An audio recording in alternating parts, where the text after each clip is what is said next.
नमस्कार मित्रो, हा जो व्हिडिओ मी आज बनवत आहे हा व्हिडिओ खास करून महाराष्ट्रातील नर्सेसकरिता मी बनवत आहे. तर हा व्हिडिओ बनवण्याचे जे प्रायोजन आहे ते प्रायोजन काय आहे, तर मी गेल्या बऱ्याच वर्षापासून हा विचार करतो की नर्सेसने पॉलिटिक्समध्ये सुद्धा एंट्री केली पाहिजे आणि नर्सेस ह्या पॉलिटिक्समध्ये असल्या पाहिजेत. हा मी गेल्या अनेक वर्षापासून विचार करतो. ते विचार करण्यामागचं एक फार महत्त्वपूर्ण कारण आहे. ते महत्त्वपूर्ण कारण काय आहे, तर आम्ही जेव्हा नर्सिंगचा कोर्स केला BSc नर्सिंगचा, त्या BSc नर्सिंगच्या डिग्रीमध्ये आम्हाला जेव्हा नर्सिंगच्या पुस्तकांमधून शिकवल्या जायचं, ते खास गोष्ट शिकवल्या जायची. ती गोष्ट काय होती की क्वालिटीज ऑफ नर्स काय आहे, क्वालिटीज ऑफ गुड नर्स म्हणजे चांगल्या नर्सच्या क्वालिटीज काय. तर त्यामध्ये चांगली नर्सची एक खास क्वालिटी प्रत्येक वेळेस माझ्या वाचण्यात यायची, ते म्हणजे nursing as a leader. Nurse as a leader म्हणजे जे नर्स असते ते लीडरसुद्धा असते. आणि चांगल्या नर्सची क्वालिटी आहे की चांगली नर्स एक गुड लीडर असते, चांगली लीडर असते.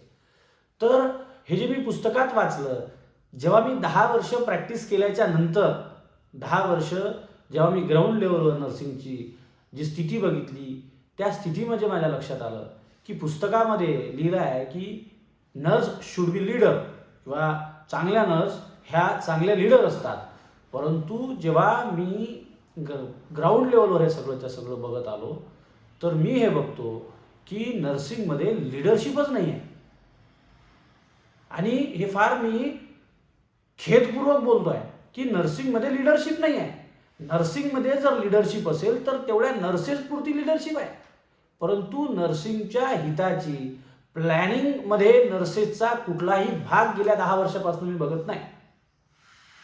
प्लॅनिंग जे कोर प्लॅनिंग असते, जेव्हा एखाद्या गोष्टीच्या संदर्भानं महत्त्वपूर्ण प्लॅनिंग करायची असते, त्यावेळेस माझ्या तरी बघण्यात कधी आलं नाही की नर्सिंगच्या माणसाला, नर्सिंगच्या रिप्रेझेंटेटिव्हला त्या प्लॅनिंगमध्ये सामील करण्यात आलं आणि नर्सिंगच्या रिप्रेझेंटेटिव्हनं त्या प्लॅनिंगमध्ये महत्त्वाची भूमिका पार पाडली, आपलं महत्त्वाचं मत मांडलं आणि त्या प्लॅनिंगला इन्फ्लुएन्स केलं, असं माझ्या कधी 10 वर्षाच्या या प्रॅक्टिसमध्ये मला लक्षात आलं नाही. तर मी हा विचार करतो की जे पुस्तकात लिहिलं आहे की नर्सिंग किंवा गुड नर्स, चांगले नर्स जर बनायचं असेल तर you should have a good nurse leadership quality. तुमच्या अंदर लीडरशिप क्वालिटी असली पाहिजे.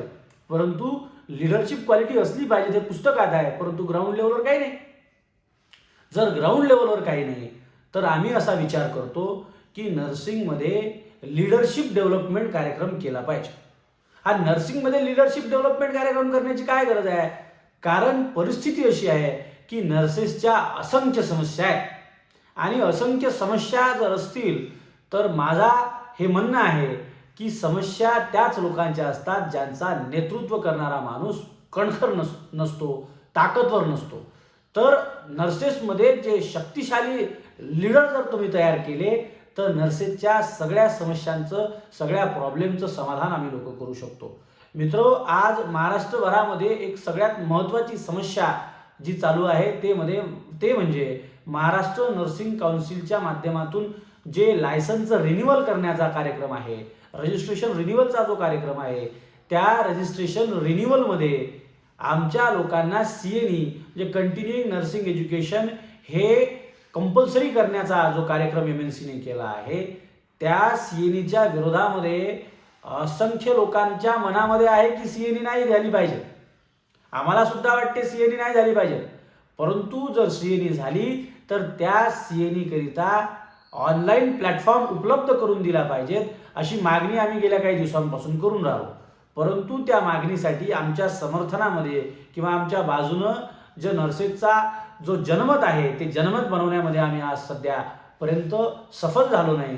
त्याचं महत्त्वपूर्ण कारण हे आहे की जे लीडरशिप नर्सेसच्या अंदर डेव्हलप व्हायला पाहिजे, ते लीडरशिप डेव्हलप करण्यामध्ये आजपर्यंत नर्सिंग कॅडर फेल ठरला आहे. म्हणून मित्रहो, मी ॲज अ नर्स म्हणून सांगतो की नर्सिंगमध्ये लीडरशिप डेव्हलप करणे हे फार महत्त्वाचे आहे. जर नर्सिंगमध्ये लीडरशिप डेव्हलप केली तर नर्सेसच्या असंख्य प्रॉब्लेम आहेत. येणाऱ्या काळामध्ये हळूहळू त्या प्रॉब्लेम्सवर आपण व्हिडिओ बनवू, हळूहळू जागरण करू नर्सेसमध्ये, आणि नर्सेसमध्ये लीडरशिप डेव्हलप कशी झाली पाहिजेत यावर सुद्धा फार महत्त्वपूर्ण आपण काम करू. आणि या माध्यमातून नर्सेसमध्ये लीडरशिप डेव्हलप करण्याच्या प्रक्रियेमध्ये महाराष्ट्रभरातील नर्सेसला सामावून घेऊ आणि महाराष्ट्रभरातल्या 36 जिल्ह्यामध्ये प्रत्येक ठिकाणी नर्सिंगचं रिप्रेझेंटेशन करणारा पॉवरफुल नर्सिंग पर्सनल आपण डेव्हलप करू. इतकंच बोलतो आणि हा व्हिडिओ आपण लोकांपर्यंत जास्तीत जास्त शेअर करा. खास करून नर्सिंगच्या लोकांपर्यंत जास्तीत जास्त शेअर कराल अशी तुम्हा सर्वांपासून आशा करतो. धन्यवाद.